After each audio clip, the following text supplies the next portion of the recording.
পয়গম্বর সুলাইমান জমিন থেকে 9 মাইল উপরে সিংহাসনে বসা। হঠাৎ গর্তের পিপিলিকার আওয়াজ 9 মাইল উপরে সুলাইমান নবী শুনলেন। পিপিলিকা তার জাতি বাইরে ওয়াজ করতেছেন, ইয়া আইয়ুহান নামলু দুখুলু মাসাকিনাকুম। সুলাইমান নবী আওয়াজ শুইনা সিংহাসনের মধ্যে বসে আওয়াজ দিলেন সুবহানাল্লাহর আওয়াজ। ফাতাবাসসামা, মুস্কি হাসলেন আর বললেন, ও সিংহাসন ল্যান করো। জমিনের মধ্যে ল্যান করলো। সুলাইমান নবী পিপিলিকার বয়ানটা প্রজাদেরকে শুনাইতেছেন। আজানের সময়, নামাজের সময় নামাজ আদায় করবেন, নামাজের জন্য পানি প্রয়োজন, ওযু করবেন, পানি কোথায় পাবে? অচেনা পথ। সুলাইমান নবীর সিংহাসনের এক পার্শ্বে হুদহুদ নামের পাখি, ওর দায়িত্ব হলো তুমি পানি মন্ত্রী। ও নাক লাগাইলেই মাটির মধ্যে বলে দিত এখানে পানি। নবী সুলাইমান বলতেন, জিনেরা তাড়াতাড়ি মাটি খনন করে পানি উঠাও, ওযু করব, নামাজ পড়ব। সুলাইমান পয়গম্বর যখন পানির প্রয়োজনে হুদহুদরে ডাকলেন, দেখে হুদহুদ নাই। পাখিদের আবার উপদেষ্টা আছে, প্রধান উপদেষ্টা ডক্টর ইউনূস সাহেব। পাখিদের প্রধান উপদেষ্টা ঈগল পাখি। কি পাখি? ঈগল। পয়গম্বর সুলাইমান বলে, মা লিয়া লা আরাল হুদহুদ, কি হলো আমার, আমি হুদহুদ দেখি না কেন? ঈগল রে বলল উপদেষ্টা সাহেব, তাড়াতাড়ি আপনার অধীনস্থ পাখি হুদহুদের খবর নেন, কোথায় গেল? পানি লাগবে, ওযু বানাবো, নামাজ পড়ব। সুলাইমান নবী যখন এখানে পিপিলিকার গল্প করে, এই ফাঁকে হুদহুদ উপরে গেছে। দেখি উপরের কি হালাত। উপরে গিয়া তাকায় দেখি আর এক জাতি ভাই হুদহুদ একটু দূরে দেখা যায়। দৌড়ায় গিয়া কয়, এই তুই কে? তুই কে? আমি কে মানি? আমি সুলাইমান নবীর অনুগত। সুলাইমান কে? সর্বনাশ, সুলাইমান কে মানি? গোটা দুনিয়া পরিচালনা করে। একদিকে নবী, অন্যদিকে গোটা দুনিয়ার রাষ্ট্রনায়ক পয়গম্বর সুলাইমান। বা সুলাইমা দাদে মুলকু সরোয়ারি সদমতি খাতে মশদে ওয়াপরি। পয়গম্বর সুলাইমানের অনুগত বলে, সুলাইমানের নামই শুনলাম মাত্র। কথা, তুই কোন জগতে থাকো? আমি আর এক জগতে। বলো কোন জগৎ? বলো ওই জগতের রাষ্ট্র চালায় ম্যাডাম। কে চালায়? ম্যাডাম। নাম কি? বিলকিস রমণী। সর্বনাশ, গোটা দুনিয়া চালায় সুলাইমান, এখানে আবার ম্যাডাম আসলো কোথার থেকে? চল দেখে আসি। দৌড়ায় গিয়ে দেখে বিশাল সুলাইমান নবীর মতো বড় সিংহাসন, মুলকে সাবা। বিলকিস রমণী সিংহাসনে বসা। এদিকে সুলাইমান নবী না পাইয়া তো রাগ হয়ে গেলেন। ঈগল পাখিরে ধরতে পাঠাইছে, তাড়াতাড়ি ধইরা নিয়ে আস, ওযু করব, নামাজ পড়ব। যখন হুদহুদ ওখান থেকে খবর নিয়া চিন্তা করছে, দেরি হলেও আজকে নবীর এমন একটা খবর দিব যে খবর সম্পর্কে নবী জানেন না, বড় আশ্চর্য হয়ে যাবেন। ঈগল পাখি দেখে দিকে কানে ধরে টান দিছে, এই তুই আমারে কানে ধরে টানো কেন? সুলাইমান নবী তোরে দশা ঠান্ডা করব। তো করবে, হে করব, তুই কানে টানো কেন? খয় ফাঁকে দিয়ে একটু মজা লইতেছি। ভাইয়েরা আমার, সুলাইমান বিলকিসের ঘটনা সময় দেন, 1 সপ্তাহ বলি কোরআন হাতে নিয়ে, আর আপনারা বাংলা ধরেন, তাহলে পিপিলিকাও জান্নাতে যাবে। কোন পিপিলিকা? এই যে সুলাইমান নবীর সাথে কি আছে? সৎসঙ্গে স্বর্গবাস। একটা গাবি জান্নাতে যাবে। কি? ওই গাবির নামে আল্লাহ সূরার নাম দিলেন। নাম কি? সূরা বাকারা। কেন গাবি জান্নাতে যাবে? গাবির কোনো কাম জান্নাতে নাই, যাবে কেন? বলে আল্লাহ বুঝাইতে চান, ভালোর সাথে চললে তোমার পুরস্কার ভালো। একটা গাভী মুসা নবীর সাথে সম্পর্ক হওয়ার কারণে সে জান্নাতে যাবে। ও আল্লাহর বান্দার একটা পিপিলিকা সুলাইমান নবীর সাথে সম্পর্কের কারণে সোহবতে জান্নাতে যাবে। কুকুর কেন জান্নাতে যাবে বলে আল্লাহওয়ালার সাথে সম্পর্ক, একটু সম্পর্ক আছে এই কারণে। সালেহ আলাইহিস সালামের সাথে সম্পর্কিত উটনি জান্নাতে যাবে। একটা উটনি যদি জান্নাতে যায় নবীর সোহবতের কারণে, একটা কুকুর যদি জান্নাতে যায় ওলির সোহবতের কারণে, একটা গাভী যদি জান্নাতে যায়, গাধা যদি জান্নাতে যায় ওজায়ের নবীর সম্পর্কের কারণে। ও মানুষ, তুমি যদি আলেমের সাথে সম্পর্ক রাখো, ভালোর সাথে সম্পর্ক রাখো, তুমি কেন জান্নাতে যাইবা না? আল্লাহ কয় না, তুমিও জান্নাতে যাইবা। অতএব এখনো সময় আছে, সৎ সঙ্গ লাগাও, নিজেও সুন্দর চরিত্রবান হও। তোমার আদর্শ দেখে ঘর আদর্শ ভরপুর হয়ে যাবে। আমার ছোট ভাইও আদর্শওয়ালা হবে, আমার বোন আদর্শওয়ালা হবে, আমার আদর্শের কারণে আমার সন্তান আদর্শওয়ালা হবে। অতএব আল্লাহ ওয়ালা যারা উলামায়ে কেরাম, হক্কানি পীর মাশায়েখ, এদের সংস্রবে যাই, আল্লাহওয়ালাদের সম্পর্ক রাখিয়া তাদের মাধ্যমে সুন্নতের আমল করিয়া আমার জীবনটাকে সুন্দর করি। ভাইয়েরা আমার, সুলাইমান বিলকিসের ঘটনা সময় দেন, এক সপ্তাহ বলি কোরআন হাতে নিয়ে, আর আপনারা বাংলা ধরেন। রাজনীতি কত প্রকার, কি কি বুঝায় যাব। আবু বকর রাষ্ট্র চালাইলেন, ওমর চালাইলেন। আপনি চালাবেন না, কিন্তু সমর্থন তো থাকতে হবে। কি তলে তলে তলে তলে কুফুরি মতবাদরে সমর্থন করে হযরত, ইসলামের পক্ষে আওয়াজ নাই। তলে তলে আওয়ামী লীগ, তলে তলে বিএনপি, তলে তলে অন্য কিছু জাসদ বাসদ অসৎ। কিন্তু আমগো দেশে যে এত ইসলাম, একবারও বলতে পারে না যে আপনারা ওলামায়ে কেরাম ইসলামের লাইনে যারা, এদের পক্ষে থাকবেন। এই কথাটা মাইকে উম্মতেরে মুরিদেরে যেই পীর বলতে ভয় পায়, সে পীর হবে পরের কথা, তার ঈমান ঠিক আছে কিনা সন্দেহ। ঠিক কি বলো?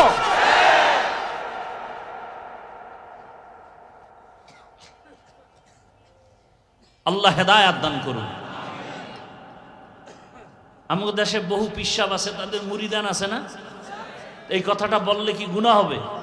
যে আমি মাঠে ময়দানে, রাজনীতির ময়দানে নাই, ঠিক না। আপনারা আমাদের দেশে যে উলামায়ে কেরাম ইসলাম নিয়ে ময়দানে আছেন, তাদেরকে সমর্থন করবেন, তাদের পাশে থাকবেন। রাজনীতি তো আমরা করব, চোর ডাকাতের রাজনীতি করার অধিকার নাই। কোনো বদমাস, কোনো লুচ্চা, কোনো চরিত্রহীন, কোনো খুনি, কোনো ধর্ষক রাজনীতি করার অধিকার নাই।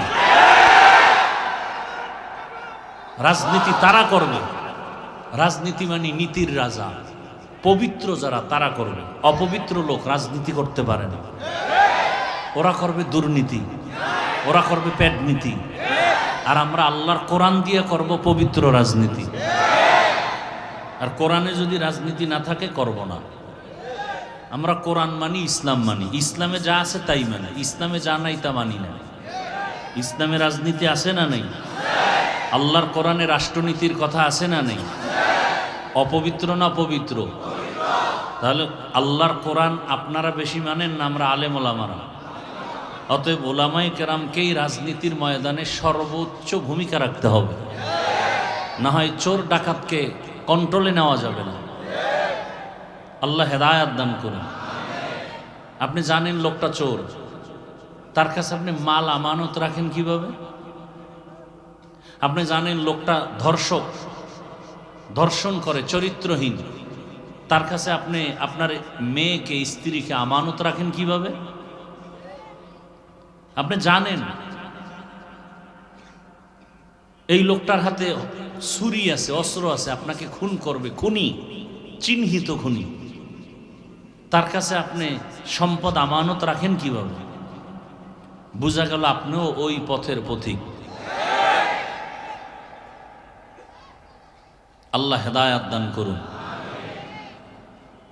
আপনারা আমাকে এতদিন বলছেন না, হুজুর আপনারা এখন আসি, আমরা এক হয়ে গেছি বললেই চলে, এবার আপনারা যদি সাপোর্ট না দেন তো এতদিন মার খেয়েছি, এবার মার দিব। সোজা কথা। আলেমরা এখন বলছেন না, ওলামায়ে কেরাম এক প্ল্যাটফর্মে এসে যাচ্ছে, আর বেশি বাকি নেই। এখন যদি টালবাহানা করেন আপনাকে চিহ্নিত করে রাখবো, রেডি থাকেন। স্বাধীন করছেন জুলাই স্বাধীন না, পরাজিত সৈনিক। স্বাধীন যদি সফল হয়ে থাকে এখনো কেন ব্যবসায়ীর দোকানে লুটপাট হয়? স্বাধীন যদি সফল হয় এখনো কেন আমার বোন ধর্ষিতা হয়? স্বাধীন যদি সফল হয়ে থাকে এখনো কেন ব্যবসায়ীরা নিরাপত্তাহীনতায় ভুগতেছে? বোঝা গেল স্বাধীন সফল হয়নি, হবে না। নতুন করে আর এক সফল স্বাধীনতা করতে হবে, স্বাধীন করতে হবে, এবং সেই স্বাধীন হবে সফল স্বাধীন, এবং সে স্বাধীন হবে ইসলামের স্বাধীন। এছাড়া জমিনে শান্তি আসবে না, কোনোদিন শান্তি আসবে না। ছাগল দিয়ে হাল চাষ করা যাবে নাকি? অন্ধ ব্যক্তিকে দিয়ে কি পথ দেখানো যাবে? সম্ভব না। শান্তির একমাত্র ঠিকানার নাম ইসলাম। সন্দেহ থাকলে বলেন আমি ইসলাম ছেড়ে দিব, বুঝায় বলেন আমাকে যে ইসলামে শান্তি নেই, আমি ইসলাম থেকে দূরে যাব, এখন দাড়ি কেটে ফেলবো, টুপি পাগড়ি সব ফালায় দেব, সব কোরআন শরীফ জ্বালায় দিব। কারণ যদি ইসলাম আর কোরআন মানুষকে কল্যাণ দিতে না পারে, সে ইসলাম আমি মানি না, সে কোরআন আমি মানি না। ঈমান কি বলে? কোরআন আমাদের শান্তি দিতে পারে, ইসলাম শান্তি দিতে পারে। শুধু পারে না, লিখে রাখেন। ব্যানার বানান, 2 ফিট 3 ফিটের ব্যানার বানান, 200 টাকা দাম। যুবকরা ব্যানার বানাও, 200 টাকা ব্যয় করে বানাও। ব্যানারে লেখো একমাত্র পৃথিবীর শান্তির ঠিকানা ইসলাম। এই ব্যানার বানায় বাজারের মোড়ে মোড়ে লাগাও। আর একটা ব্যানার বানায় লেখো যতদিন পর্যন্ত জমিনে ইসলাম কায়েম হবে না ততদিন পর্যন্ত দুর্নীতি আর পেটনীতি আর চাপাবাজদের আওয়াজ শুনবা, শান্তি কপালে আসবে না। সম্ভব না। আল্লাহ হেদায়াত দান করুন। আমি কোনো দলের পক্ষ বিপক্ষ বলছি? আমি ইসলামের পক্ষে বলছি, কারণ আমার জীবনের মূল ইসলাম, আমার জীবনের মূল কোরআন। ইসলামে যা আছে তা মানি, কোরআনে যা আছে তা মানি, যা নাই তা মানি। তবে এখানে আপনাদেরকে একটা ওয়াদা করাতে চাই। ওয়াদা করতে রাজি আছেন তো? বিশেষ করে যুবকদেরকে বলছি, আমরা অনেকেই ঠিকমতো নামাজ আদায় করি, অনেকে আছে এখানে দাড়ি রাখে না, পর্দা। তার মানে কি আল্লাহকে মানে না? বলেন। আচ্ছা, বাবার সাথে সন্তানের তর্ক হয় কি হয় না? হয়। তার মানে কি বাবারে গালি দিলে মেনে নিবে? কেউ মানবে? সে তো কলারটা ধরে বলবে, এই আমি আমার বাবার সাথে তর্ক করি সেটা ভিন্ন, কিন্তু আমার বাবার অপমান করবি এটা মেনে নিব না। আপনাদের ওয়াদা হতে হবে যে আমি নামাজ ঠিক মতো পড়তে পারি না, দাড়ি ঠিক মতো রাখতে পারি না, পর্দা ঠিক মতো করতে পারি না, কিন্তু আমার ইসলাম আমার জীবনের মূল। ইসলামের অপমান কেউ করবে তা বরদাস্ত করব না। কেউ যদি আপনার সামনে ইসলামকে ছোট করে, আস্তে কলারটা ধরে বলবেন, এই বেঈমানের বাচ্চা, আমি নামাজ পড়ি না, দাড়ি রাখি না ঠিক, কিন্তু ইসলামকে অপমান করবি, তোর চামড়া তুলে ফেলা হবে। এই ওয়াদা চাই। পারবেন? আপনি নামাজ ঠিক মতো পড়েন না, আপনাকে বুঝাবো। কোনো ঝগড়া? দাড়ি রাখেন না, বুঝাবো। ঝগড়া? পর্দা করেন না, বুঝাবো। কিন্তু ঝগড়া? ইসলামকে অপমান করবে এটা হতে দিবেন না। যে আল্লাহর উপরে, রসুলের উপরে, কোরআনের উপরে, ইসলামের উপরে একটু সমালোচনা করবে, আস্তে কলারটা ধরে বলবে যে ইসলামকে অপমান করতে পারবি না, খবরদার। আমি দাঁড়িয়ে রাখি না ঠিক আছে, কিন্তু ইসলাম আমার জীবনের মূল। কি পারবেন? যদি পারেন তো এই বাংলাদেশে সব বেয়াদব সোজা হয়ে যাবে। আমি বয়ান করতেছি 20 বছর ডাউলের পানি আটার রুটি খায় কোরআন হাদিস পড়লাম 24 ঘন্টা। কোরআন হাদিস, কোরআন হাদিস, কোরআন হাদিস, ইংরেজি, অঙ্ক, ভূগোল, ইতিহাস এগুলো পড়ি নাই। ওই লাইনে না, 24টা ঘন্টা বিছানায় প্রস্রাব করি, ওই থেকে মায়ের কোল ছেড়ে দূরে আসছি লেখাপড়া করতে। তো 24 ঘন্টা কয় বছর কোরআন হাদিস পড়লাম? বলেন না কেন? 20 বছর ডাউলের পানি, আটার রুটি, কষ্ট করে করে করে করে গবেষণা করছি কোরআন হাদিস, আয়াত কয়টা, হাদিস কয়টা, অক্ষর কয়টা, জের কয়টা, জবর কয়টা, নামাজের আয়াত আছে কতটা, রোজার আয়াত আছে কতটা, জিহাদের আয়াত আছে কতটা, রাষ্ট্রনীতির আয়াত আছে কতটা, অর্থনীতির আয়াত আছে কতটা, এগুলোর ব্যাখ্যা কি, তাফসির কি, এগুলোর ফাসাহাত কি, বালাগাত কি, গ্রামার কি, এগুলোর মাসআলা কি, সব গবেষণা করতে করতে করতে করতে করতে করতে জীবনের শেষ পর্যায়ে এসে মানুষকে বুঝাইতেছি এত কষ্ট করে কোরআন হাদিসের সব খুঁটিনাটি শিখলাম, আর সুদখোর যদি বলে বয়ানটা এমন করেন, জুতা ফেটা দরকার না? বেয়াদব!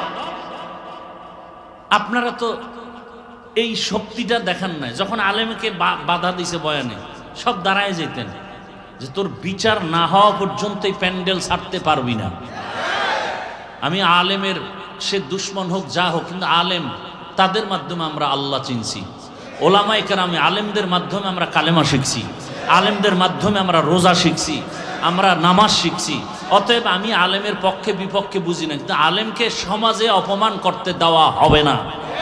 করলি কেন? এই সাহস তোকে দিয়েছে কেন? কে দিয়েছে? বিচার হবে না হয় এখান থেকে যেতে পারবি না। সব পাবলিক দাঁড়ায় গেলে একটাও বেয়াদবি করার সাহস পাইতো? বলেন, আপনারা বোবার মতো থাকেন কেন? কি সমস্যাটা কি? এখনো তো বহু জায়গায় মাহফিলে বাধা দেওয়া হয়, কারণ কি? কারণটা কি? আল্লাহ হেদায়েত দান করুন, আল্লাহ হেদায়েত দান করুন।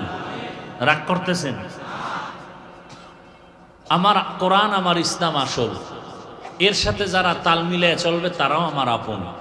যারা ইসলাম থেকে দূরে, তাদের সাথে আমাদের কোনো সম্পর্ক নেই। সোজা কথা। হিন্দু হিসাবে, কি হিসাবে? না মুসলমান হিসাবে? না ওখানে গিয়ে সন্দেশ খায় বলবো আপনারা বলেন হরি, আমরা বলি আল্লাহ একই? হ্যাঁ, আমরা হিন্দুকে সম্মান করি, করি না? করি না? ইসলাম সম্মান করতে বলছে না বলে না? কি হিসাবে? মুসলমান হিসাবে না হিন্দু হিসাবে? খ্রিস্টানকে আমরা মহব্বত করি খ্রিস্টান হিসাবে। মানুষ, ধর্ম আলাদা, সে কি মানুষ। বৌদ্ধকে আমি সম্মান করি, মহব্বত করি বৌদ্ধ হিসাবে, তার ধর্ম তার কাছে, আমার ধর্ম আমার কাছে।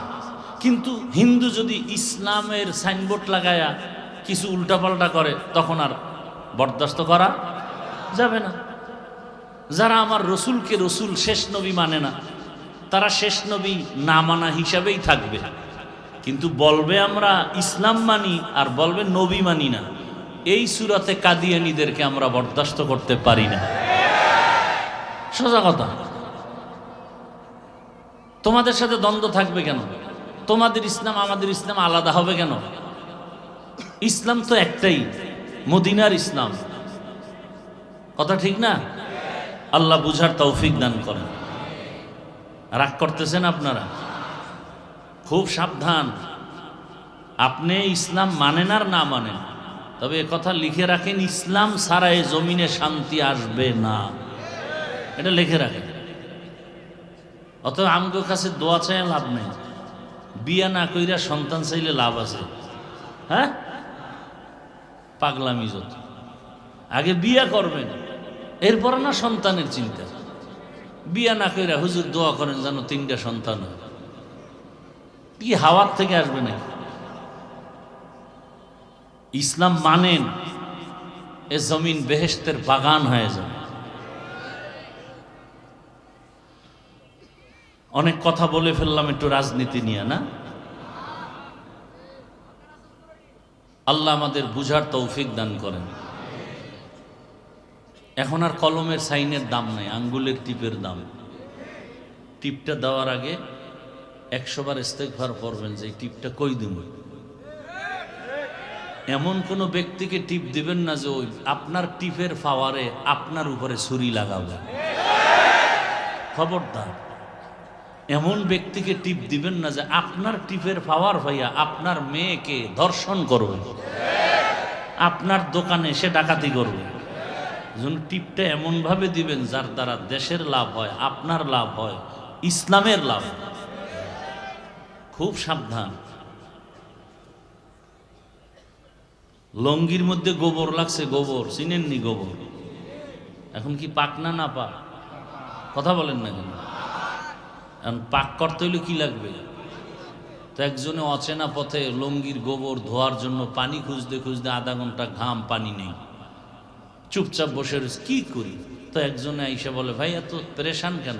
ওই যে লঙ্গিতে গোবর, পানি পাই না। এত পাগল কেন তুমি? পানি তো তোমার কাছে আলাদা স্পেশাল আছে, এত টেনশন কেন? তোমার কাছে তো স্পেশাল আলাদা পানি আছে, আল্লাহর দেওয়া। এটার নাম কি? প্রস্রাব। কত কথা ঠিক, তুই আধা ঘন্টা আগে আসিলি কি? এই বুদ্ধিটা আগে দিলে তো আমার এত পেরেশান হতে হতো না। সে প্রস্রাব দিয়া গোবর ধুইল, কেমন পাক হলো? না না পাক আরো সরাইল। তাহলে গোবর ধুইতে গিয়া যদি প্রস্রাবের পানি লাগায়, এটা যেমন নাপাক আরো সরায়। চোর, ডাকাত, গুন্ডা, সুদখোর, ঘুষখোর, খুনি, ধর্ষক, চরিত্রহীনকে যদি বলেন, আমার এই আদর্শনগর এই এলাকাটা তুমি পবিত্র করে দাও, এদের কাছে যদি দায়িত্ব দেন, এই এলাকা আরো নাপাক হবে। ভয় পান কেন? আমাকে বলেন তো একটু, কেন ভয় পাইতেছেন? আপনি দেখেন যেই অবস্থায় বাংলাদেশ এখন আছে, যে দলের মানুষ দলের মানুষকে জবাই করে। দেখেন নমিনেশন ভাগ হইছে, কে পাইছে কে পায় না, এর মধ্যে কিলাকিলি হোমানে শুরু হয়ে গেছে। তাহলে দলের লোক দলের লোকেরে মেরে ফেলে, ভাগে কম হইলে, কথা ঠিক? তাহলে এই জায়গায় আর ভয়ের কি আছে? যে দলের কাছেই দলের লোকের নিরাপত্তা নাই, অতএব মৃত্যু আমার যে কোনো সময় হতে পারে। তাহলে না, আর চামচা হয়ে মরতে চাই না, বাহাদুরের মতো বাঁচতে চাই।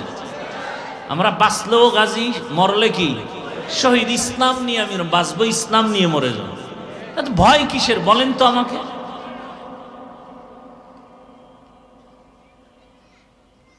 কোনো ভয় নাই। ওলামায়ে কেরাম আপনাদের পক্ষে আছে, কোনো টেনশন নেই। আর ওলামায়ে কেরাম যেখানে আছে সেখানেই বিজয়, সেখানেই বিজয়। আলেম ওলামা যত আন্দোলনে নামছে বিজয়। কি আউল বাউল ফাউল, আলেমরা নামছে সাইজ। কথা বলেন না কেন? আপনারা পারেন নাই। ওলামায়ে কেরাম যখনই হাত লাগাই দিছে, টোটাল ঠান্ডা। এই জন্য ওলামায়ে কেরামকে আপন মনে করেন। এরা নিঃস্বার্থভাবে আপনাদের পেছনে সময় দেয়। আপনারা আলেমকে আপন মনে করেন। আল্লাহ বুঝার তৌফিক দান করেন। আরে আলেম তৈরি হয় কোথায়? কোথায়? সে মাদ্রাসা বন্ধ হবে না চলবে? চালু রাখার জন্য আমাদের করণীয় কিছু আছে। কি? বিরোধিতা করা, ফেসবুকে উল্টাপাল্টা লেখা, না সহযোগিতা করা? সন্তান দিয়ে হোক, অন্তত অর্থ দিয়ে হলেও সহযোগিতা করা যায় না? যায় না? কি সহযোগিতার দিল আছে তো সব সময়, মৃত্যু পর্যন্ত? কি রাজি সবাই? কারা কারা দেখি তো হাত দেখান। সবাই হাত উঁচু করেন, আঙ্গুল ফাঁকা করেন, এভাবে নাড়া দেন তো হাতে, এভাবে, এইভাবে না, এভাবে না, এইভাবে ঘুরাইয়া বলেন বিসমিল্লাহির রহমানির রহিম। ভালো করে বলছেন। এবার যদি বলি পকেটে হাত ঢুকায় কিছু দিবেন, দিবেন? তাই দেন, পকেটে হাত দেন। আর একজনের পকেটে দিয়েন না। কই ব্যাগওয়ালারা কই?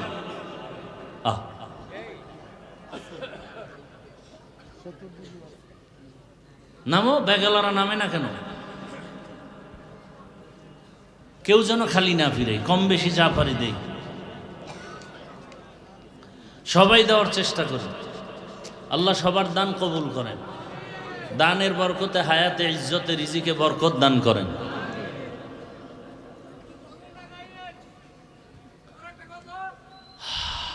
তাই আমি বিদায়।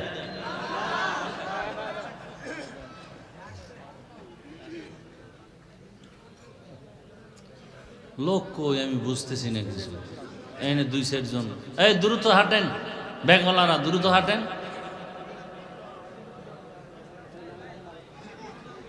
আচ্ছা আওয়াজ বন্ধ রাখেন, আমি আলোচনা করি, সময় কম, খুব সংক্ষেপ। মনে করবে এ বয়ান, এতক্ষণ বয়ান হয় নাই, এখন যদি শুরু করি টাইম ধরবে যে এই মাত্র শুরু। অথচ আমার আধা ঘন্টা হয়ে গেছে না, আমার আর এক জায়গায় গিয়ে তো ধরতে হবে।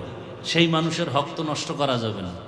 ঘড়ি ধরা একেবারে 15 মিনিট আমি কথা বলবো, এরপরে আমি মোনাজাতটা দিয়েই সংক্ষেপে আমি বের হয়ে যাব। কারণ আমি এক সপ্তাহই তো অসুস্থ, প্রায় মানুষের বরদোয়া নিতে চাই না। আর কাছাকাছি তো অনেক প্রোগ্রামই করি, আর যে কথাগুলো বললাম এগুলো তো দরকার। ডিসেম্বরের সামনে মাসের 26 তারিখ আমার মাদ্রাসার মাহফিল আদর্শনগর, শুক্রবার। ওখানে জুমার আগে বয়ান হয়, আমি বয়ান করি, রাত্রে বয়ান হয়। সবাই যাওয়ার নিয়ত করা যায় তো ইনশাআল্লাহ, এবং দোয়াও করবেন, আল্লাহ কামিয়াবি দান করেন। বিশাল জায়গাও নিছি মাদ্রাসার জন্য, 20 কোটি টাকা। সহযোগিতা করবেন ইনশাআল্লাহ, দোয়াও তো সহযোগিতা।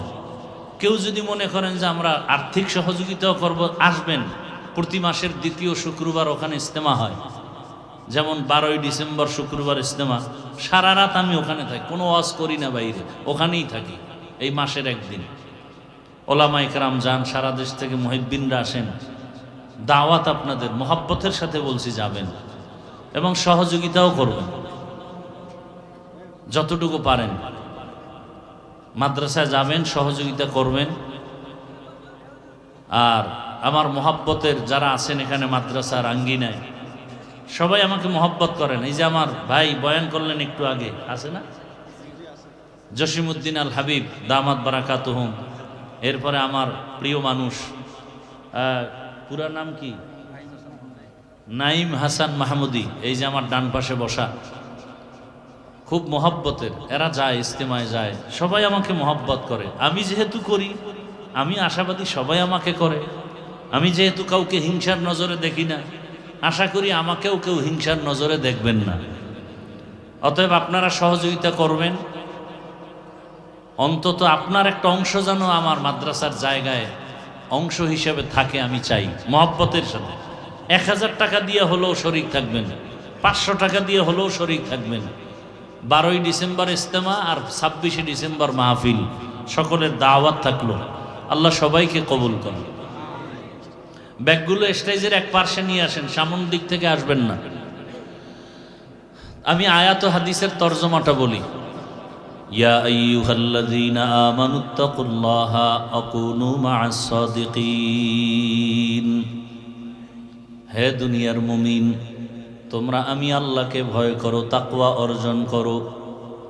জমিনের মধ্যে যারা আল্লাহর প্রিয় বান্দা, সত্যবাদী, তাদের বন্ধু হয়ে থাকো। তাদের বন্ধু হয়ে থাকো, হয়ে যাও না, থাকো।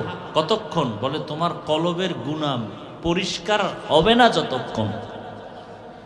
নবীজির একটা হাদিস পড়েছি, নবী বলেন, মান তাশাব্বাহা বিকৌমিন ফাহুয়া মিনহুম। দুনিয়াতে যেই ব্যক্তি যেই কৌমের সাথে সম্পর্ক রাখবে, কিয়ামতে তার সাথেই তার হাসর হবে। আয়াত ও হাদিসের তরজমা শেষ। ভাই, আমরা আল্লাহর কোরআন কি অর্ধেক মানি না পুরাটা মানি? হ্যাঁ, ভালো করে মনে রাখবেন, দুনিয়ার জমিনে যত নীতি আছে, পরিবার নীতি, সমাজনীতি, অর্থনীতি, পৌরনীতি, রাষ্ট্রনীতি, আছে না নাই? আল্লাহর জাতের কসম, আমি আপনাদেরকে জান্নাতে নেওয়ার মোহাব্বত নিয়ে বলছি, আক্রমণের জন্য বলি না। আসলে মুসলমান তো আল্লাহর কোরআন নিয়েই থাকবে। এরা উল্টাপাল্টা থাকে কেন?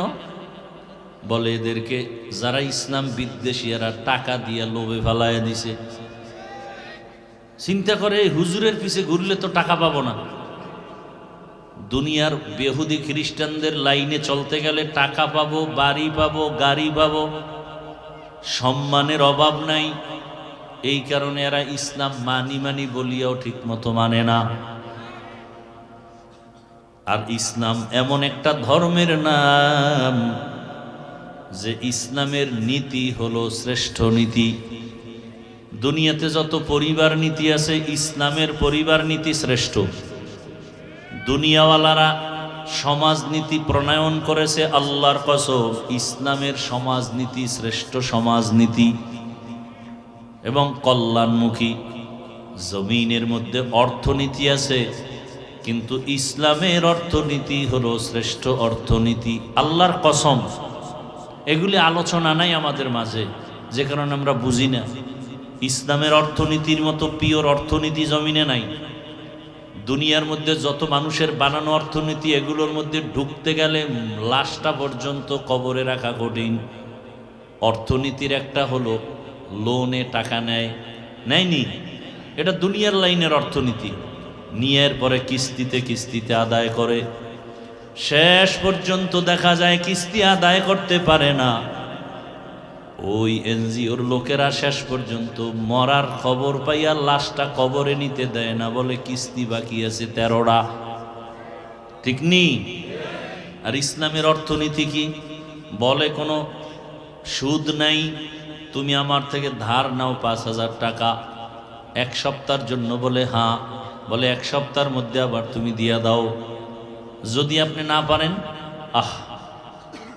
ইসলাম কতটা সহনশীল। আপনি 1 সপ্তাহ টাইম নিছেন, যেমন আপনি নভেম্বরের 15 তারিখ 5,000 টাকা নিছেন, 30 তারিখ দিবেন, কিন্তু 30 তারিখ টাকা হাতে নাই। ইসলাম বলে এখন কি করার? ওয়াদা খেলাপ করা কবিরা গুনাহ। তাড়াতাড়ি পাওনাদার তার কাছে যাও, গিয়া যদি বলতে পারো ভাই যান 30 তারিখ আপনার টাকা দেওয়ার ওয়াদা আমি পারতেছি না, আমার আরো 5 দিন সময় দেন। যদি ওই বান্দা 5 দিন আরো বাড়ায় দেয়, এই যে টাকা আপনাকে করজ দিল, এই টাকাগুলো দান করলে যে সওয়াব, ওই সওয়াব ওই আল্লাহর বান্দা পেয়ে যাবেন। আর বড় লোকেরা যদি কয় ভাই 5,000 টাকা দেন, গরিব মানুষ কয় নাই নাই নাই, কানের মধ্যে মুখ লাগায় গোপনে যদি কয় সুদে, কয় লাখ লাগবে। এরকম হারাম করেরা নাই? আল্লাহ হেদায়াত দান করুন। এই কারণে বড় লোক আরো বড় লোক হয়, গরিব আরো গরিব হয়ে যায়। চায়ের দোকানওয়ালা লোন আইনের পরে কিস্তিতে টাকা দেয় আর চার দোকানদারি করে। আগে যেমন একটু ভালো ছিল, এখন সেই ভালোটাও নাই। এক তো আল্লাহর রহমত নাই। আমার দেশের এক মানুষ মাদ্রাসা ইসা দাঁড়ায় রয়েছে, আমি তো খেয়াল করি, কি ভাই আপনি কোথার থেকে আসছেন? আমি থাকি এই রূপগঞ্জের এক পার্শ্বে। কেন আসছেন? কি আপনার সাথে পার্সোনাল কথা। আমি বললাম আজকে হবে না, আবার একদিন আসেন। আর একদিন আসছে, ওদিনও পারি নাই। আর একদিন আসছে, আসেন কি সমস্যা? কাঁদতেছে। আরে ভাই কাঁদেন কেন? বলে আমি লোনে টাকা নিয়া এরপর একটা পিক আপ কিনছি, কিনা কিস্তি দিতে দিতে এক পর্যায়ে পিক আপ অ্যাক্সিডেন্ট হয়ে গেছে। হারামে কি নেই? আরাম নাই। এমন অ্যাক্সিডেন্ট, এটা ঠিক করতেও টাকা লাগবে, এই টাকাও নেই, কিস্তিও দিতে পারি না। এমন অবস্থা হয়েছে কয়েক মাস আগে। পাওনাদারের আইসা, আমি টাকা দিব, আমি ঋণী, কিন্তু আমার অবস্থা এত খারাপ, মইরা যাইল আমার দুঃখ থাকতো না, কিন্তু ওই নিমক হারামেরা আমার বাসায় এসে আমার উপযুক্ত মেয়ের উপরে হাত তুলছে, আমার স্ত্রীকে মারধর করেছে। কাঁদতেছে, আমি কি করব? আমি কিছু আমল শিখাই দিলাম। এই হালাত সব হারামখোরের ঘরে খবর নেন। এক হারামিও শান্তিতে নেই, বউ নিয়েও শান্তিতে নাই, সন্তান নিয়েও। হারামে কি নাই? একমাত্র শ্রেষ্ঠ কল্যাণমুখী অর্থনীতি ইসলামের অর্থনীতি। দুনিয়াতে রাষ্ট্রনীতি যত আছে, শ্রেষ্ঠ রাষ্ট্রনীতি হলো ইসলামের রাষ্ট্রনীতি। ইসলামের রাষ্ট্রনীতি কত সুন্দর। সুলাইমান নবী আর বিলকিসের ঘটনা যদি আমি বলি, আমি আপনাদের বুঝাইতে সক্ষম হব রাজনীতি কাকে বলে, কত প্রকার, কি কি আছে না কোরআনে ঘটনা। আর এখন কিছু পিসাবদের, এরকমও কিছু টুপিওয়ালাদের আওয়াজ শুনি, আমরা পলিটিক্স পছন্দ করি না, রাজনীতির মানুষ না। শুনেন, নামাজ পড়েন না এক বিষয়, আর নামাজ পছন্দ করি না কিন্তু কঠিন বিষয়। নামাজ পড়েন না বললে ইমান যাবে না, নামাজ পছন্দ করি না বললে ইমান নাই। তো ফাগরি লাগাইলে কি হবে? ইমান বিদায়। ইসলামের রাজনীতি এটাকে যদি কেউ সমর্থন না করে, পক্ষে কথা না বলে, বরং মানুষকে অনুৎসাহিত করে, তার ইমানের খতরা চলে আসবে। সে পীর হবে পরের কথা, তার ইমান ঠিক আছে কিনা প্রশ্ন। পীর তো পরের কথা। মুরিদকে ঠিক রাখার জন্য যা মনে চায় তাই। আর মুরিদগুলো তো সেই লাইনে। পীর সাহেব গাঞ্জা খায়, মুরিদে বিড়ি টানে। পীর সাহেব মিথ্যা বলে, মুরিদে ওয়াদা খেলাফ করে। আল্লাহ হেদায়াত দান করুন। এই জন্য মুক্তাদি হতে শর্ত নাই, ইমাম হলে শর্ত আছে। যে কেউ মুরিদ হতে পারে, কিন্তু যে কেউ পীর হতে, আমাকে সোনার বাংলায় সব পারে। কি সম্ভাবনাময় দেশ, সবই সম্ভব। বাবা তার মেয়েটাকে হোটেলের মধ্যে ঢুকায় বলে, তুই আজকের জন্য আমার কাছে স্ত্রীর মতো। এই সোনার বাংলার ইতিহাস। আল্লাহ হেদায়াত দান করুন। কত চক্রান্ত চলছে আমাদের মুসলমানদেরকে নিয়ে, অথচ আমরা হিন্দুদের গালি দেই না, বৌদ্ধরে গালি দেই না, খ্রিস্টানকে গালি দিই না, কারো ধর্মের উপর আক্রমণ করে কথা বলি না। মুসলমানকে বুঝাইতেছি, তাও শালীন ভাষায়, অথচ আমাদের উপর আক্রমণ। আমাদের বিরুদ্ধে যত ষড়যন্ত্র, মসজিদের বিরুদ্ধে ষড়যন্ত্র, মাদ্রাসার বিরুদ্ধে ষড়যন্ত্র, আলেমের বিরুদ্ধে ষড়যন্ত্র, কোরআনের বিরুদ্ধে ষড়যন্ত্র, ওয়াজ মাহফিলের বিরুদ্ধে ষড়যন্ত্র। ধরে নেন আজকে যে বয়ানগুলো আমি করলাম, আগামী শুক্রবার যদি আপনাদের এই এলাকার খতিব সাবরাই বয়ানগুলো করে যে হাফিজ ভাইয়ের মতো স্টাইলে বয়ান করি, বলেন তো কি উপায় হবে সেদিন? কমিটি বলবে 1 মাসের ছুটি। কথা বলেন না কেন? কারণ কি বলে, শিয়ালের হাতে মুরগি আমানত। শিয়ালের হাতে মুরগি আমানত দিলে যা হয়, সুদখোর, ঘুষখোর, বেনামাজি, চরিত্রহীনের হাতে মাদ্রাসা মসজিদের চাবি দিলে তাই হয়। আল্লাহ হেদায়াত দান করুন। ওই প্রথম কথা মনে আছে? আপনি ইসলামের উপরে পরিপূর্ণ আমল করতে না পারলেও এই ওয়াদা করছেননি যে ইসলামকে অপমান করতে দিবেন না, ইসলামের উলামায়ে কেরামকে অপমান হতে দিবেন না। আল্লাহ কবুল করেন। ভয় করলেই ভয়, না করলে কিচ্ছু না। আপনি মানুষ না? আপনার শক্তি নাই তো 2 হাত আছে না? তো যে আপনার উপর আক্রমণ করবে তার যেমন 2 হাত, আপনারও 2 হাত। সব মেনে নিবেন, কিন্তু আল্লাহ, রসুল, ইসলাম, কোরআনের বিরুদ্ধে কিছু বললে আর মেনে নেওয়ার কোনো সুযোগ নাই। আল্লাহ হেদায়াত দান করুন। বড় কঠিন হালাত। দুনিয়াতে নারী নীতি আছে, নারী নীতি, ইসলামের নারী নীতি, শ্রেষ্ঠ নারী নীতি। এটা আমগো আম্মাজানরা বুঝেন না, যে কারণে স্লোগান দিছে, জুলাই সনদের পরেও নামছে আন্দোলনের পরে আম্মাজানেরা রাস্তায়। আমগো অধিকার চাই। কি অধিকার? কয়া পেট আমার, আমার স্বাধীনতা, যেখান থেকে মনে চায় সেখান থেকে আমার পেটে বাচ্চা নিব, একজন স্বামী দিবে কেন? এই স্বাধীনতা চায় আম্মাজানেরা। ইসলাম বলে না, যেই যেখান থেকে মনে চায় সেখান থেকে পেটে বাচ্চা। এটা আমগো দেশের কুকুর নিরা নেয়, মানুষ নিতে পারে না। তুমি কি কুকুরনি না মানুষ? তাহলে তোমার এই থিওরি কেন? বেঈমানদের পচা পায়খানা তোমার শরীরে লাগাইছ। তো দুনিয়াতে যে যাদের যেই কওমের সাথে সম্পর্ক রাখবে, কিয়ামতে তাদের সাথেই কি উঠবে।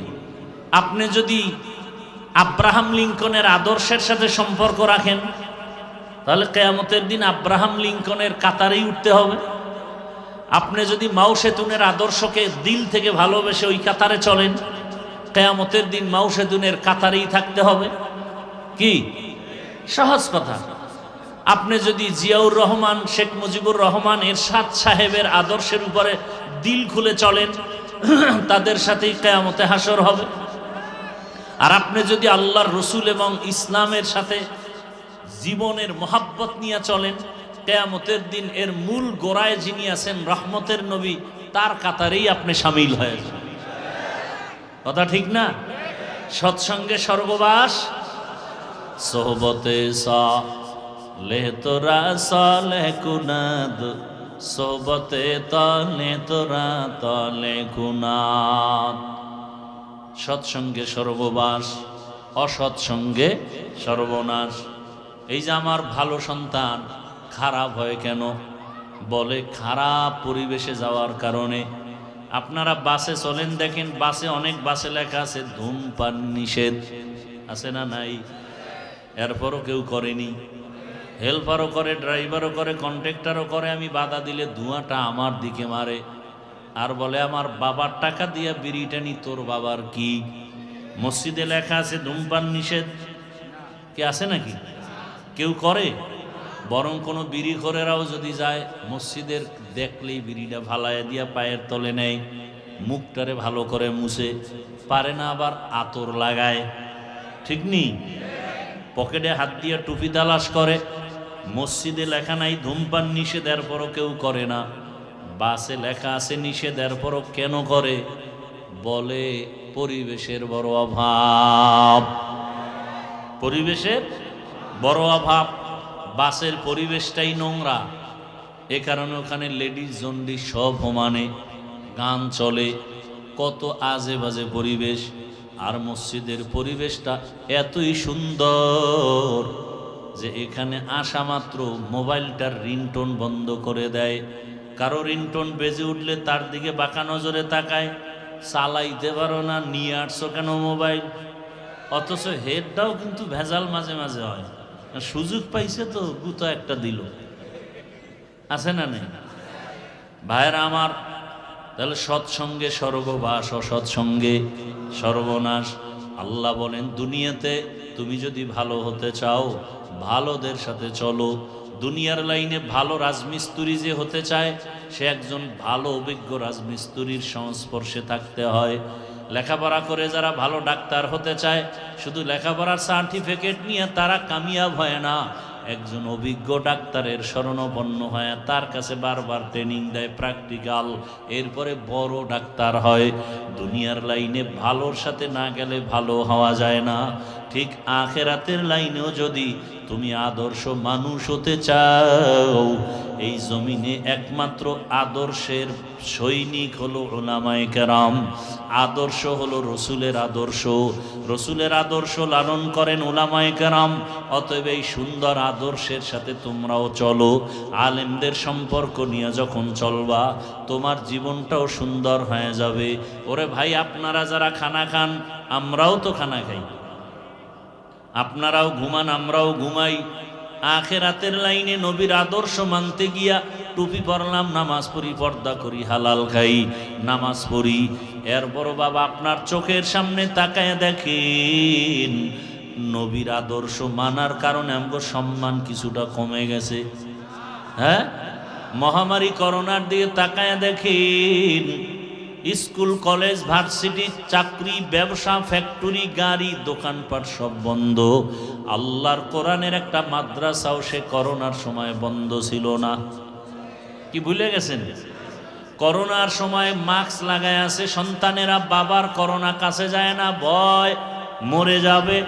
এমনকি বাবায় মরে গেল লাশের কাছেও যায় নাই, বাবার জানাজা হইল কিনা সেই খবরটাও সন্তানেরা নেয় নাই। সেই সময় আমার দেশের টুপিওয়ালারা, ওলামায়ে কেরামরা আর কিঞ্চিত পুলিশ ভাইরা ওই করোনার লাশগুলো কাঁধে নিয়েছিলেন, কাফন দাফন জানাজা পড়ায় কবরে রাখছেন। একজন হুজুরেও করোনায় মরে নাই।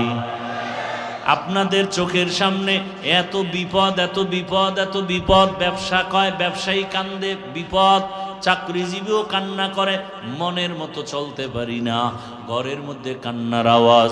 কিন্তু খুইজা দেখেন আমরা টুপিওয়ালারা আগেও যেমন এখনো তেমন।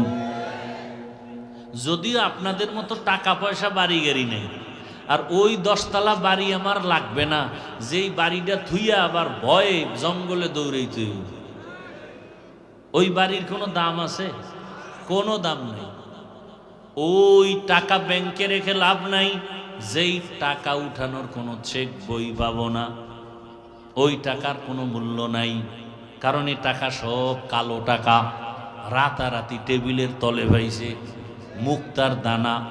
ঠিক নি? এরে আল্লাহর বান্দারা, আপনাদের চোখের সামনে যা নগদ দেখাইতেছি এটা দেখেন। আমরা আল্লাহর মোহাব্বত নিয়ে নবীর আদর্শ মেনে চলার কারণে আমরা কি একবেলা কম খাই? বরং আপনাদের থেকে একবেলা বেশি খাই। ছাত্র জীবনে খাইছি 4 বার, ভাত দিত সকাল 10টায় আর আসরের নামাজের পরে। খেয়াল করেন, কিন্তু যখন লেখাপড়া করছি বাড়ি মাপা ভাত, এই হাফ বাটি অল্প, ওইটারে 4 ভাগ করতাম। আসরের সময় পাইয়া একটু খাইতাম, না হয় রাত্রে এসার পরে খাইতাম, আর কিছু অর্ধেক রাখতাম। মায় বাড়ির থেকে ওই মরিচ পুইরা গুঁড়া কইরা একটা ডিব্বায় বইরা দিত, ওই দিয়া ফজরের পরে কোরআন তেলাওয়াতটা শেষ কইরা এরপরে ওই পান্তা ভাত আর ওই মরিচ পোড়া দিয়ে খাইতাম, এই 2 বার। আর যদি 10টায় আবার ভাত দেয়, ক্লাস শুরু হইতো 10টায়, এর আগে আগে ভাত, মাফা ভাত, ওই অর্ধেক খাইয়া ক্লাসে যাইতাম, আর অর্ধেক তো থাকতো, বাকি অর্ধেক জোহরের আজান দিলে নামাজ পড়ে আবার খাইতাম। কয়বার? 4 বার। 4 বার খাইছি। আর এখন তো কতবার কোনো হিসাবই নেই। যদিও আপনার মতো সেই রিডা মাছ, বোয়াল মাছ, ইলিশ মাছের মাথা পাই না, কিন্তু আমার ডাউলের মধ্যে অনেক বরকত। এই মাদ্রাসায় যারা যায় তো 12 মাস ওখানে খায়, 30 জন 40 জন প্রতিদিন। আমার ওখানে গেলে দেখবেন সবাই কয়, হুজুর জীবনে এরকম মজার খানা খাই না, খাইছে ডাউল আর ফার্মের মুরগি, এত মজা। তা আমরা না খায় মরি নেই, এবং পিওর খাই, কোনো ভেজাল নেই। আপনাদের চোখের সামনে যেগুলো তা বলতেছি। আপনারা চাকরি করেন, ব্যবসা করেন, স্বাধীনভাবে চলেন। আমরা কি 4 দেয়ালে আটকায় আছি? না, আমরাও আপনাদের মতো চলতেছি। তাহলে আপনি চোখে দেখতেছেন রসুলের আদর্শ মানার কারণে আমার সম্মান কমে নাই, না খাইয়াও মরি না। তাহলে আপনারা কেন এই লাইনে আসেন না? হ্যাঁ, আসার জন্য আপনার পরিবেশ লাগবে। আপনার পরিবেশটা বড় দূষণীয়, ওখান থেকে দ্রুত বেঁচে আসতে হবে। বেঁচে আসার একটাই পথ, উলামায়ে কেরামের মহাব্বত অন্তরে জমা করেন। কারণ ভালোর সাথে সম্পর্ক থাকলে আপনার ফলাফল ভালো। হাদিসে পাকে রহমতের নবী বলেন, কিয়ামতের দিন একটা কুকুর জান্নাতে যাবে। কয়টা? যা কুকুর জান্নাতে গেলেও কি না গেলেও কি, কিন্তু আল্লাহ রসুল বলেন হ্যাঁ যাবে। কোন কুকুর? বলে কোরআনে ঘটনা আছে, কিতমির 7টা যুবক ঈমান বাঁচার তাগিদের জন্য দেশ থেকে হিজরত করতেছে, একটা পাহাড়ের গর্তের মধ্যে ঢুকে গেল। কুকুর তাদের সাথে ছিল, কুকুর তাদেরকে পাহারা দিছে। এরা ছিল 7 জন আল্লাহওয়ালা। সূরা কাহাফের মধ্যে তাদের ঘটনা আছে। আল্লাহর রসুল বলেন, ওই 7 জন আল্লাহর ওলির সাথে কুকুরের সম্পর্কের কারণে কিয়ামতের দিন কুকুরও আল্লাহর জান্নাতে চলে যাবে। পিপিলিকা জান্নাতে যাবে। পিপিলিকা পয়গম্বর সুলাইমান জমিন থেকে 9 মাইল উপরে সিংহাসনে বসা। হঠাৎ গর্তের পিপিলিকার আওয়াজ 9 মাইল উপরে সুলাইমান নবী শুনলেন। পিপিলিকা তার জাতি বাইরে ওয়াজ করতেছেন, ইয়া আইয়ুহান নামলু দুখুলু মাসাকিনাকুম। সুলাইমান নবী আওয়াজ শুইনা সিংহাসনের মধ্যে বসে আওয়াজ দিলেন সুবহানাল্লাহর আওয়াজ। ফাতাবাসসামা, মুস্কি হাসলেন আর বললেন, ও সিংহাসন ল্যান করো। জমিনের মধ্যে ল্যান করলো। সুলাইমান নবী পিপিলিকার বয়ানটা প্রজাদেরকে শুনাইতেছেন। আজানের সময় নামাজের সময় নামাজ আদায় করবেন, নামাজের জন্য পানি প্রয়োজন, ওযু করবেন, পানি কোথায় পাবে? অচেনা পথ। সুলাইমান নবীর সিংহাসনের এক পার্শ্বে হুদহুদ নামের পাখি, ওর দায়িত্ব হলো তুমি পানি মন্ত্রী। ও নাক লাগাইলেই মাটির মধ্যে বলে দিত এখানে পানি। নবী সুলাইমান বলতেন, জিনেরা তাড়াতাড়ি মাটি খনন করে পানি উঠাও, ওযু করব, নামাজ পড়ব। সুলাইমান পয়গম্বর যখন পানির প্রয়োজনে হুদহুদরে ডাকলেন, দেখে হুদহুদ নাই। পাখিদের আবার উপদেষ্টা আছে, প্রধান উপদেষ্টা ডক্টর ইউনূস সাহেব। পাখিদের প্রধান উপদেষ্টা ঈগল পাখি। কি পাখি? ঈগল। পয়গম্বর সুলাইমান বলে, মা লিয়া লা আরাল হুদহুদ, কি হলো আমার, আমি হুদহুদ দেখি না কেন? ঈগল রে বলল উপদেষ্টা সাহেব, তাড়াতাড়ি আপনার অধীনস্থ পাখি হুদহুদের খবর নেন, কোথায় গেল, পানি লাগবে, ওযু বানাবো, নামাজ পড়ব। সুলাইমান নবী যখন এখানে পিপিলিকার গল্প করে, এই ফাঁকে হুদহুদ উপরে গেছে। দেখি উপরের কি হালাত। উপরে গিয়া তাকায় দেখি আর এক জাতি ভাই হুদহুদ একটু দূরে দেখা যায়। দৌড়ায় গিয়া কয়, এই তুই কে? তুই কে? আমি কে মানি? আমি সুলাইমান নবীর অনুগত। সুলাইমান কে? সর্বনাশ, সুলাইমান কে মানি? গোটা দুনিয়া পরিচালনা করে, একদিকে নবী, অন্যদিকে গোটা দুনিয়ার রাষ্ট্রনায়ক পয়গম্বর সুলাইমান। বাসুলাইমা দাদে মুলকু সরোবরি সুদমতি খাতে মশদে ওয়াপরি। পয়গম্বর সুলাইমানের অনুগত বলে, সুলাইমানের নামই শুনলাম মাত্র। কথা, তুই কোন জগতে থাকো? আমি আর এক জগতে। বলো কোন জগৎ? বলো ওই জগতের রাষ্ট্র চালায় ম্যাডাম। কে চালায়? ম্যাডাম। নাম কি? বিলকিস রমণী। সর্বনাশ, গোটা দুনিয়া চালায় সুলাইমান, এখানে আবার ম্যাডাম আসলো কোথার থেকে? চল দেখে আসি। দৌড়ায় গিয়ে দেখে বিশাল সুলাইমান নবীর মতো বড় সিংহাসন, মুলকে সাবা। বিলকিস রমণী সিংহাসনে বসা। এদিকে সুলাইমান নবী না পাইয়া তো রাগ হয়ে গেলেন। ঈগল পাখিরে ধরতে পাঠাইছে, তাড়াতাড়ি ধইরা নিয়ে আস, ওযু করব, নামাজ পড়ব। যখন হুদহুদ ওখান থেকে খবর নিয়া চিন্তা করছে, দেরি হলেও আজকে নবীর এমন একটা খবর দিব যে খবর সম্পর্কে নবী জানেন না, বড় আশ্চর্য হয়ে যাবেন। ঈগল পাখি দেখে দিকে কানে ধরে টান দিছে, এই তুই আমারে কানে ধরে টানো কেন? সুলাইমান নবী তোরে দশা ঠান্ডা করব। তো করবে, হে করব, তুই কানে টানো কেন? খয়ে ফাঁকে দিয়ে একটু মজা লইতেছি। দেখেন না, আসামিরে পুলিশের থানায় নিছে, কোর্টে উঠাবে, বিচারক বিচার করবে, পুলিশ থানায় নিয়ে মারে কেন? এই ফাঁকে দিয়ে একটু মজা লই হাদিয়ার জন্য। ভাইয়েরা আমার, সুলাইমান বিলকিসের ঘটনা সময় দেন, এক সপ্তাহ বলি কোরআন হাতে নিয়ে, আর আপনারা বাংলা ধরেন। রাজনীতি কত প্রকার, কি কি বুঝায় যাব। আর পিসাব কয় আমি রাজনীতি পছন্দ করি না। কেমন ফির, দেশে এত তুফান হয়ে যায়, পিসাব হুজুরের খবরই নেই। আমি মোরাকাবাস, মোরাকাবা না মরাকাবাস। আল্লাহ হেদায়াত দান করুন।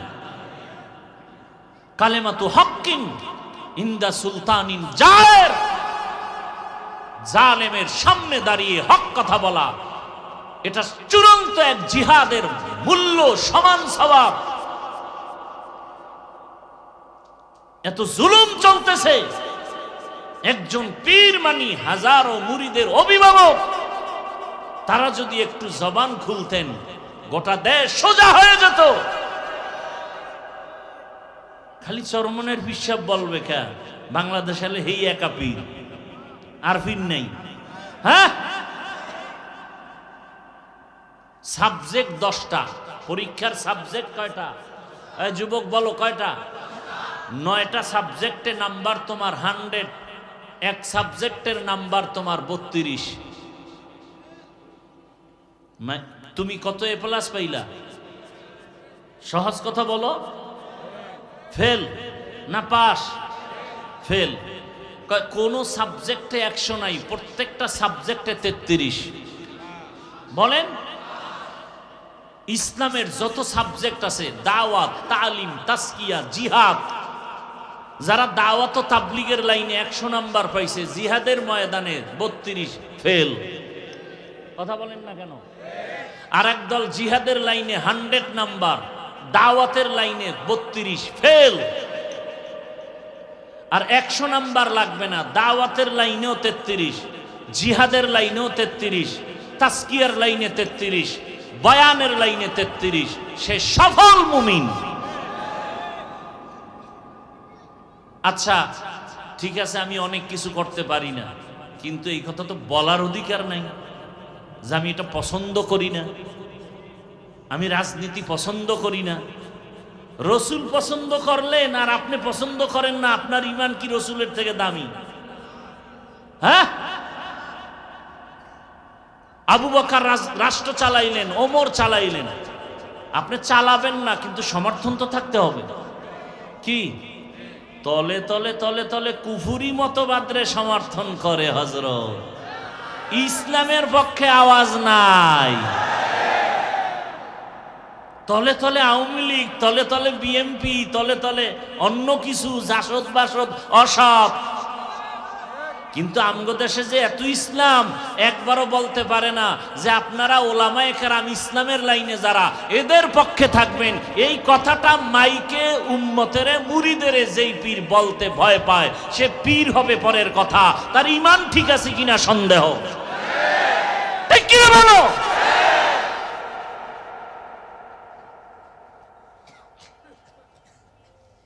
আল্লাহ হেদায়েত দান করুন। আমাদের দেশে বহু পিশাব আছে, তাদের মুরিদান আছে না? এই কথাটা বললে কি গুনাহ হবে যে আমি মাঠে ময়দানে, রাজনীতির ময়দানে নাই? ঠিক না, আপনারা আমাদের দেশে যে উলামায়ে কেরাম ইসলাম নিয়ে ময়দানে আছেন, তাদেরকে সমর্থন করবেন, তাদের পাশে থাকবেন। এই কথাটা বললে পীরগিরি চলে যাবে? যদি চলে যায়, পীরগিরি চলে যাক।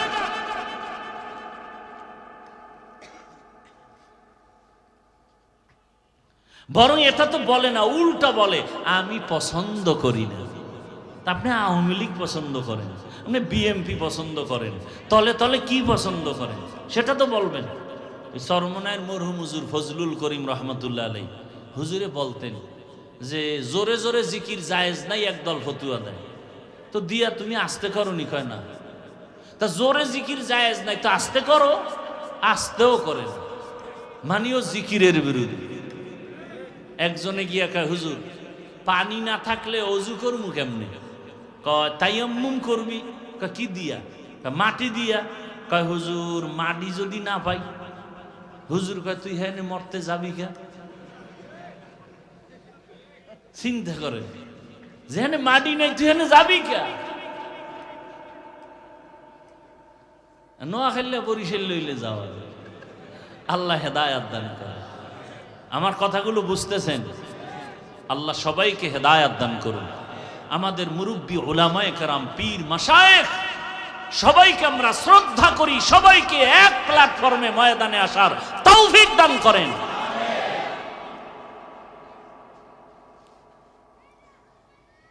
তাহলে পিপিলিকাও জান্নাতে যাবে। কোন পিপিলিকা? এই যে সুলাইমান নবীর সাথে কি আছে? সৎসঙ্গে স্বর্গবাস। একটা গাভী জান্নাতে যাবে। কি? ওই গাভীর নামে আল্লাহ সূরার নাম দিলেন। নাম কি? সূরা বাকারা। কেন গাভী জান্নাতে যাবে? গাভীর কোনো কাম জান্নাতে নাই, যাবে কেন? বলে আল্লাহ বুঝাইতে চান ভালোর সাথে চললে তোমার পুরস্কার ভালো। একটা গাভী মুসা নবীর সাথে সম্পর্ক হওয়ার কারণে সে জান্নাতে যাবে। ও আল্লাহর বান্দার একটা পিপিলিকা সুলাইমান নবীর সাথে সম্পর্কের কারণে সোহবতে জান্নাতে যাবে। কুকুর কেন জান্নাতে যাবে? বলে আল্লাহওয়ালার সাথে সম্পর্ক, একটু সম্পর্ক আছে এই কারণে। সালেহ আলাইহিস সালামের সাথে সম্পর্কিত উটনি জান্নাতে যাবে। একটা উটনি যদি জান্নাতে যায় নবীর সোহবতের কারণে, একটা কুকুর যদি জান্নাতে যায় ওলির সোহবতের কারণে, একটা গাভী যদি জান্নাতে যায়, গাধা যদি জান্নাতে যায় ওজায়ের নবীর সম্পর্কের কারণে। ও মানুষ, তুমি যদি আলেমের সাথে সম্পর্ক রাখো, ভালোর সাথে সম্পর্ক রাখো, তুমি কেন জান্নাতে যাইবা না? আল্লাহ কয় না, তুমিও জান্নাতে যাইবা। অতএব এখনো সময় আছে, সৎ সঙ্গ লাগাও, নিজেও সুন্দর চরিত্রবান হও। তোমার আদর্শ দেখে ঘর আদর্শ ভরপুর হয়ে যাবে। আমার ছোট ভাইও আদর্শওয়ালা হবে, আমার বোন আদর্শওয়ালা হবে, আমার আদর্শের কারণে আমার সন্তান আদর্শওয়ালা হবে। অতএব আল্লাহ ওয়ালা যারা উলামায়ে কেরাম, হক্কানি পীর মাশায়েখ, এদের সংস্রবে যাই, আল্লাহওয়ালাদের সম্পর্ক রাখিয়া তাদের মাধ্যমে সুন্নতের আমল করিয়া আমার জীবনটাকে সুন্দর করি। আল্লাহর কাছে দোয়া করি, আল্লাহ পাক আমাদের জীবনকে রসুলের আদর্শওয়ালা হওয়ার তৌফিক দান করেন, আমিন। আলহামদুলিল্লাহি রাব্বিল আলামিন। والصلاة والسلام على سيد الأنبياء والمرسلين وعلى آله وأصحابه أجمعين يا أرحم الراحمين يا أرحم الراحمين يا أرحم الراحمين رب ارحمهما كما ربياني صغيرا اللهم إنك عفو كريم تحب العفو فاعف عنا اللهم إنا نسألك رضاك والجنة ونعوذ بك من سخطك والنار اللهم إنا نعوذ بك من البرص والجنون والجذام وسيء الأسقام উদয়ার মালিক, আজকের মাহফিল আপনি কবুল করে নেন। আয় আল্লাহ, মাদ্রাসা কবুল করে নেন, এলাকাবাসীকে কবুল করে নেন, মা বোনদের কবুল করে আবেদা পর্দাওয়ালা বানায় দেন, সন্তানগুলো নেককার বানায় দেন। আয় আল্লাহ, আমার কলিজার যুবকদের দিনের খাদেম বানায় দেন, মোবাইলের গুনাহ থেকে হেফাজত করেন, মসজিদ মাদ্রাসাগুলো কবুল করে নেন। আয় আল্লাহ, উলামায়ে কেরামদের কবুল করে নেন। আয় আল্লাহ, সারা দুনিয়াবাসীকে মাফ করে দেন, প্রবাসে যারা আছে তাদেরকে হেফাজত করেন। বাংলাদেশ ইসলামের জন্য কবুল করে নেন। উলামা পীর মাশায়েখদের এক হওয়ার তৌফিক দান করেন। উম্মতের অন্তরে মোহাব্বত বাড়ায়া দেন। আয় আল্লাহ, বাতিলের মোকাবেলায় বিজয় দান করেন। নবীজির মোহাব্বতে জাহেরি বাতিনি দুশ্মনের মোকাবেলায় বিজয় দান করেন। আমাদের জানমাল আহাল পরিবার হেফাজত করেন। আমাদের গাড়ি বাড়ি মাদ্রাসা উস্তাদ ছাত্র সব কিছু ভূমিকম্প ভূমিধস অগ্নিকাণ্ডের বিপর্যয় থেকে হেফাজতের ব্যবস্থা করে দেন।